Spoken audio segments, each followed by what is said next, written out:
Selamat pagi, perkenalkan nama saya Miman Jaya Waru SPD, mahasiswa PPG dalam jabatan Angkatan 1 tahun 2022, jurusan Biologi di Universitas Negeri Medan. Terima kasih, selamat pagi, Yahoo. Selamat pagi semua. Pagi, Pak. Pagi semua. Pagi, Pak. Semangat belajar. Masih semangat belajar biologi. Ada sampah. Dan kami kepada kami semua dari rumah perjalanan dan kami sampai di sekolah yang kami cintai ini. Engkau telah bersama.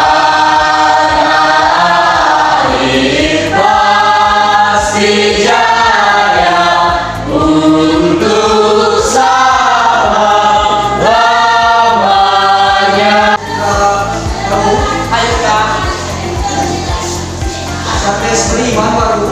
Ada dua. Pemeri Sarawak. Ada dua. Irman baru. Kita masih ingat bagaimana ciri-ciri virus itu? Kalau kita, oke, silakan. Ciri-ciri virus ada 6 bagian. Nomor 1, hanya memiliki satu jenis asam nuklea yang diselubungi oleh kapsid, yaitu DNA atau RNA. Nomor 2, ukurannya sangat kecil, antara 25 sampai 300 nanomikron. Untuk 1 nanomikron dengan 10 sampai mikron. Siapa ini? Apis ya? Iya. Apis. Ya, kemudian apa yang terjadi sama? Apa? Dia sakit, iya kan? Iya. Dia sakit. Apa yang menyebabkan sakitnya? Ya. Apakah dia ini sudah mengalami yang namanya penyakit AIDS atau penyakit demam atau bagaimana?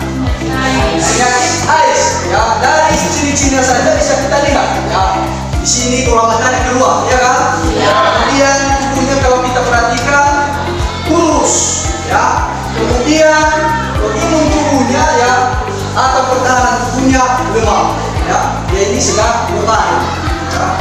Berbaring kemudian yang menjadi tujuan pembelajaran kita pada hari ini adalah kita bisa mengetahui dampak daripada virus ini, baik yang bermanfaat bagi manusia maupun yang merugikan bagi manusia, hewan maupun tumbuhan.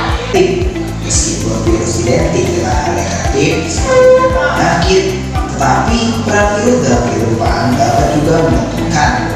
Berikut adalah beberapa contoh peran virus dalam kehidupan sehari-hari yang dapat menentukan. Pertama, yaitu produksi vaksin. Sejak zaman dulu, virus sebenarnya telah membantu manusia untuk melawan penyakit.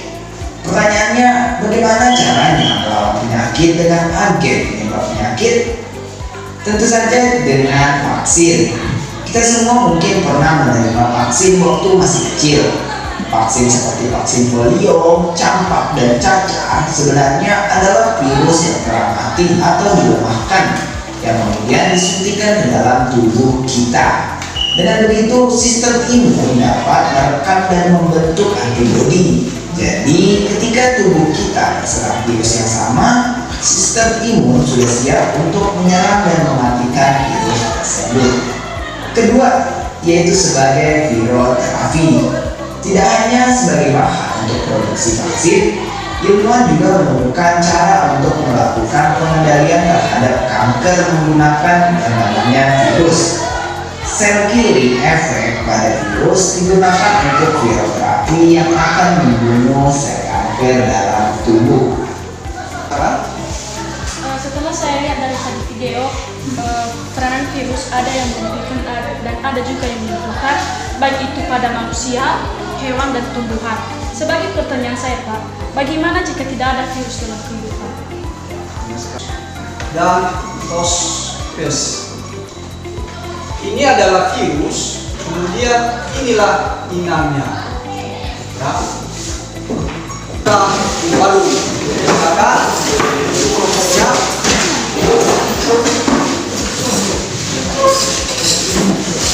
Ya, kelompok 2 siapa? Ada api syukuran baru itu ketua kelompoknya. Demikian juga yang lain adalah anggota yang membantu daripada ketua kelompok. Kelompok 3 mana Dinda? Nah, Dinda ini ya. Jadi tugasmu adalah mengontrol temanmu, kemudian membagi tugasnya dan kamu ya namanya. 2 kelompok 3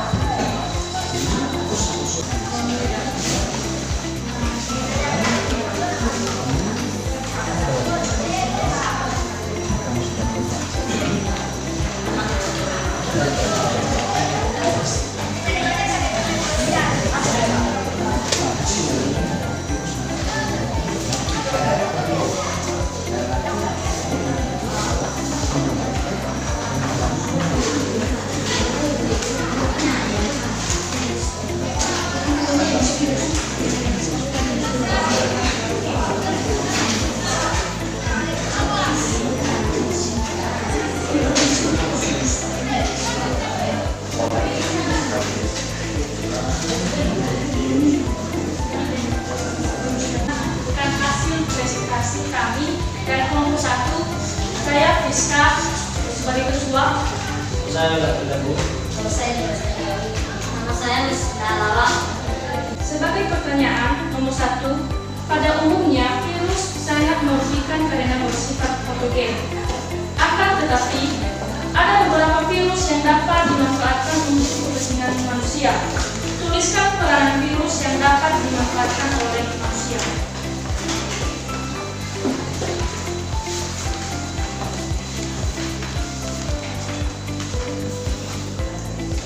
Dalam kehidupan, virus memiliki dampak positif yang dimanfaatkan oleh manusia, baik itu di bidang kesehatan, bidang pertanian, dan bidang CNC atau bidang sains. Dalam bidang kesehatan, virus berperan dalam pembuatan vaksin seperti polio, campak, cacat, kanker, dan lain-lain.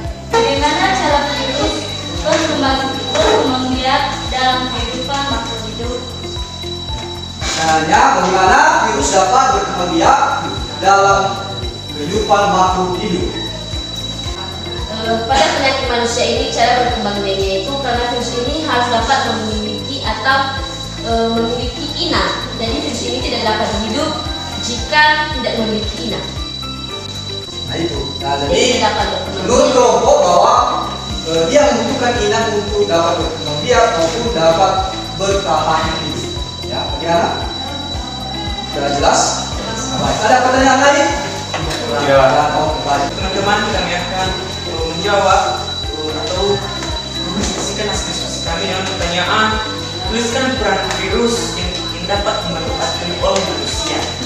Yaitu contohnya cara pembuatan vaksin, viroterapi yaitu pengendalian terhadap sel kanker, antitoksin dan insulin. Sebagai peran dalam bidang lain, contohnya pertanian itu sebagai pengendalian hama serangga. Yang kedua sebagai ilmu pengetahuan yaitu seperti modifikasi DNA, formasi RNA, formasi protein, transkripsi dan sebagai penelitian genetik.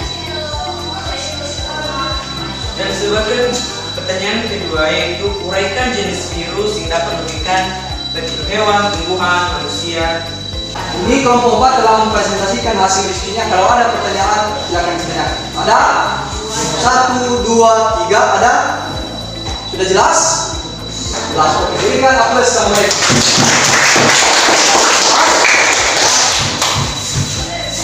Nah, sebelum kita lanjut ya silakan berdiri dulu. Berdiri semua. Oke, nanti ikuti Bapak ya. Ya Pak. Coba lihat jari-jari Bapak apakah ikuti. Kalau 5 sebut 5, kalau 1 ya sebut 1 ya. Nah, kita mulai. 1, 2, 3. 2, 3, 5, 10. Ulangi ya. Ulangi lagi sampai bisa. 2, 3,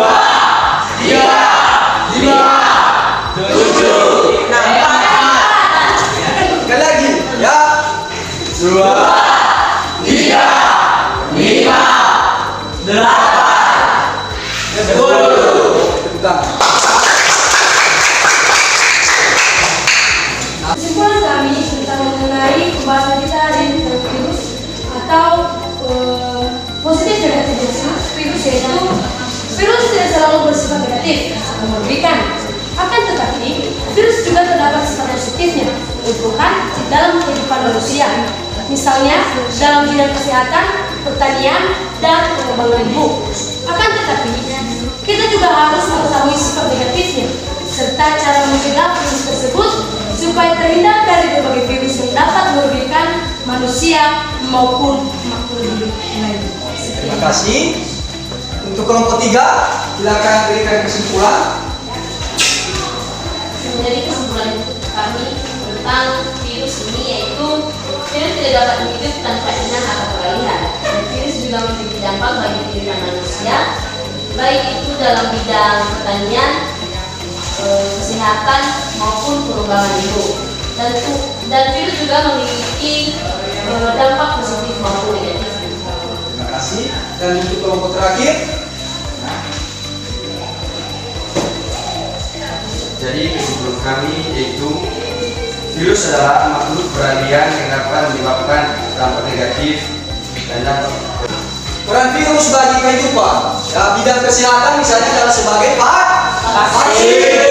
Kemudian kalau pertanian adalah sebagai pengendali kemudian kalau bidang sains adalah sebagai pengembangan ilmu pengetahuan. Ya, itu. Nah, kemudian dampaknya misalnya negatifnya pada manusia. Ya, di sana tertera misalnya myxovirus A, B, dan C, ya, yang menyebabkan influenza, menyerang epitelium dalam trakea dan bronkus. Ya, itu sebaiknya diperhatikan. Kemudian ada virus variola, ya, penyakit yang disebabkannya adalah cacar air pada kulit misalnya. Ya, kemudian ada virus rubella, ya, infeksi kelenjar limfa di leher, mata, dan kulit. Nah, ini contoh beberapa pada manusia atau dampak negatifnya. Apa saja virus yang bermanfaat bagi manusia, ya, dan yang merugikan. Nah, Bapak beri waktu selama kurang lebih 1 menit untuk mengerjakan. Silakan.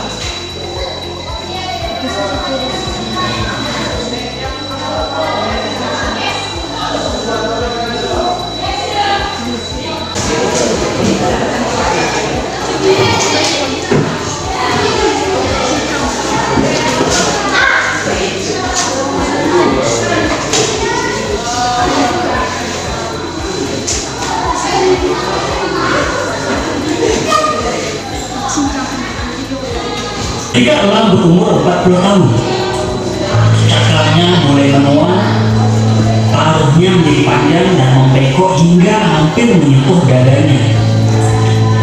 Saatnya pun menjadi sangat berat karena bulunya telah tumbuh lebat dan tebal, sehingga sangat menyulitkan sewaktu ia ingin terbang. Pada saat itu, Allah Maknanya adalah setiap, ya, kesuksesan itu, ya, tidak langsung instan, ada proses. Demikian juga dalam belajar ini, ya, kita bersakit-sakit, ya, rela kehujanan, kepanasan, ya, menahan lapar sampai pada cita-cita kita nanti